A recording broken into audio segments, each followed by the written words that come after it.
அன்புக்குரிய தேவனுடைய பிள்ளைகளே, ஆண்டவராகிய இயேசு கிறிஸ்துவின் நாமத்தினாலே உங்களை வாழ்த்துகிறோம், வரவேற்கிறோம். இந்த காலை பொழுதிலே ஆறுதல் வார்த்தை மூலமாக உங்களை சந்திப்பதில் பெருத்த மகிழ்ச்சி அடைகிறோம்.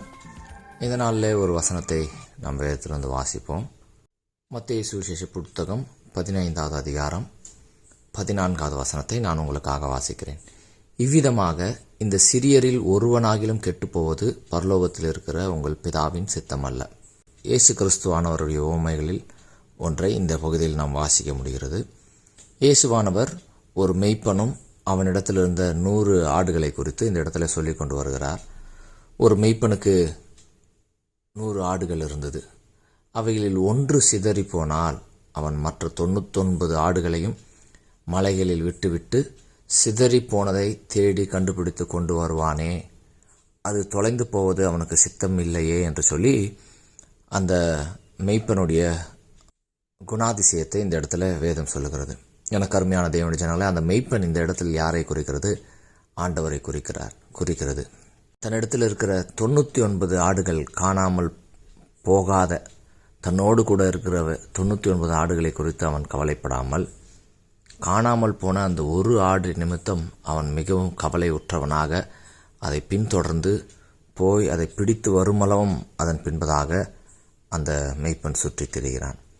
எனக்கு அருமையான தேவனுடைய ஜனங்களே, இந்த உலகத்தில் நீங்கள் மற்றவருக்கு முக்கியமில்லாதவர்களாக இருக்கலாம், மற்றவர்களுடைய பார்வையில் நீங்கள் அற்பமாக இருக்கலாம், மற்றவர்களுக்கு நீங்கள் தேவைப்படாதவர்களாக இருக்கலாம்.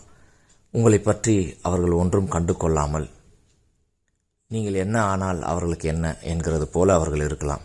உங்கள் நண்பர்களுக்கு நீங்கள் முக்கியமில்லை என்று உதறி இருக்கலாம். உங்கள் பெற்றோர்கள் நீங்கள் முக்கியமில்லை என்று உதறி இருக்கலாம். உங்களுடைய கணவன் நீங்கள் முக்கியமில்லை என்று உதறி இருக்கலாம். உங்கள் மனைவி நீங்கள் முக்கியமில்லை என்று உதறி இருக்கலாம். ஆனால் யார் உங்களை உதறினாலும் என் ஆண்டவருக்கு நீங்கள் முக்கியம் என்பதை நீங்கள் மறந்துவிடாமல் அதை குறித்து நீங்கள் சந்தோஷப்படுகிறவர்களாக இருங்கள்.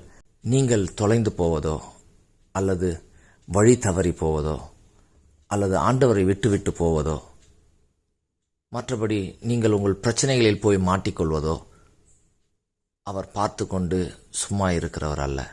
நீங்கள் ஆண்டவருக்கு முக்கியம் என்பதினால் முள்ளுகளுக்கு இடையிலே போய் சிக்கிக்கொண்டாலும், பாடுகளுக்கு இடையிலே போய் சிக்கிக்கொண்டாலும், பாவத்தில் சிக்கிக்கொண்டாலும், மற்ற எதை இந்த உலகத்தில் சொல்லுகிற எந்த காரியத்தில் நீங்கள் சிக்கிக்கொண்டாலும் ஆண்டவர் உங்களை விட்டு விடுகிறவர் அல்ல. உங்களை பின்தொடர்ந்து வந்து உங்களை விடுவிக்கிறவர் தான் என் ஆண்டவர். ஒருவேளை மனிதர்களில் என்னை கண்டு கொள்ளவில்லை, எனக்கு உதவி செய்யவில்லை, எனக்கு யாரும் இல்லை என்று நீங்கள் புலம்பிக் கொண்டிருக்கலாம். ஆண்டவருக்கு நீங்கள் முக்கியம் என்பதை மறந்து விடாதீர்கள்.